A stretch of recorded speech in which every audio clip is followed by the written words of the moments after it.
Calais Campbell, who joins us now after his 3 sacks last week against Philly. Calais, good morning. Thanks for joining us again. Yeah. I want to start with why you're here. You're partnering with Old Spice to promote a new film about education. Tell us a little bit about your involvement and about the film. Yeah, so the film's called Black Boys. It's a documentary that really is just kind of shine a light on the way it is for black kids in America right now. And, you know, there's a big thing on education and trying to use the themes from that movie to raise the graduation rates. Old Spice has made a 10-year commitment to raising the graduation rates across the United States of America. NFL and players like me to help really rise that initiative. I'm going to speak to some classrooms in the near future and just trying to really push, you know, just how Old Spice is trying to make that partnership and really make a difference in the community. That's awesome, Calais.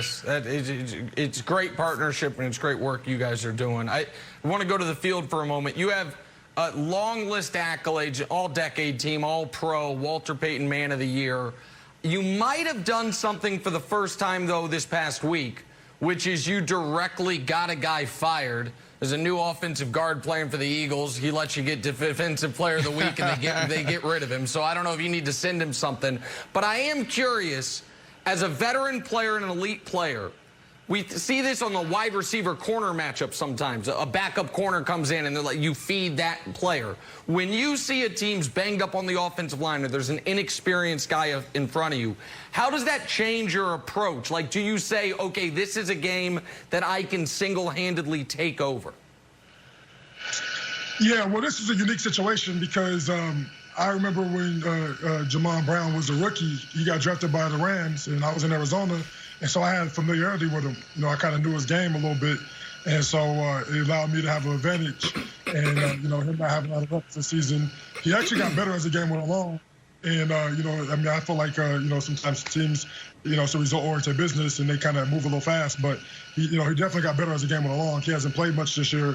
And so he had to kind of work off the kinks. But, you know, I did see it as an opportunity. I feel like this is the first game where I really felt like my best, too. So I think, you know, it's a combination of really getting it going and really feeling good, you know, being that it's a COVID year and the offseason being different, you know, it really took a while to really get the motor going. So, you know, it felt good, and hopefully I can keep it going. Yeah, big dog, 34, still getting it done. Unbelievable. Defensive Player of the Week, AFC Defensive Player of the Week, 3 sacks, 4 quarterback hits, 5 tackles.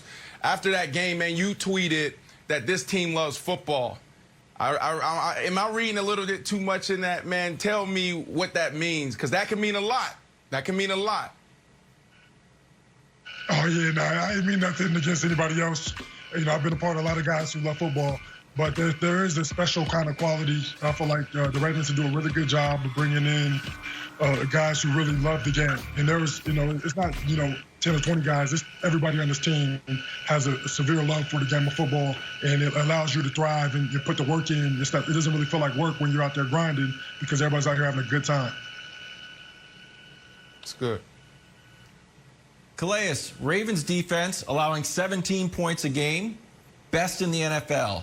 And this is all being done in the backdrop of a historical season up for the offense. Most touchdowns, most points. Do you feel like this season, because has been such an offensive explosion, that's extra challenging for you guys, or does it just feel like another season? We played Kansas City Chiefs, and they put up a bunch of points in the last. You know, I mean, you know, in a desperate situation, really got their offense going and made some plays. You know, Carson Wentz, you know, I mean, you got to take your hat off to him. He made some incredible plays to get his team back in the ball game, and we had to fight to win it. But, you know, I feel like this defense, we're just scratching the surface of how good we can be, you know, with the offseason, the way things are going. We really didn't have a lot of time with each other. And, you know, having a lot of new parts with me and Derek Wolfe and having some rookies have to step up and make plays with Patrick Queen.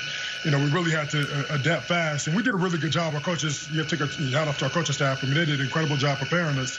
But it's still a unique offseason, and it takes a while to get going. And I feel like we're going to get a lot better as the season goes along.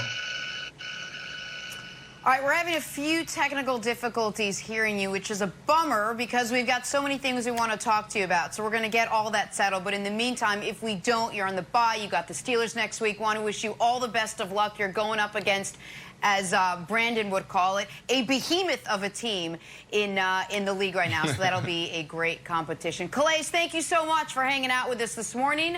Thanks for watching. Subscribe here to get the latest from the show. Also, be sure to check out more of the best clips from First Things First, or go watch a few segments from our other shows on FS1.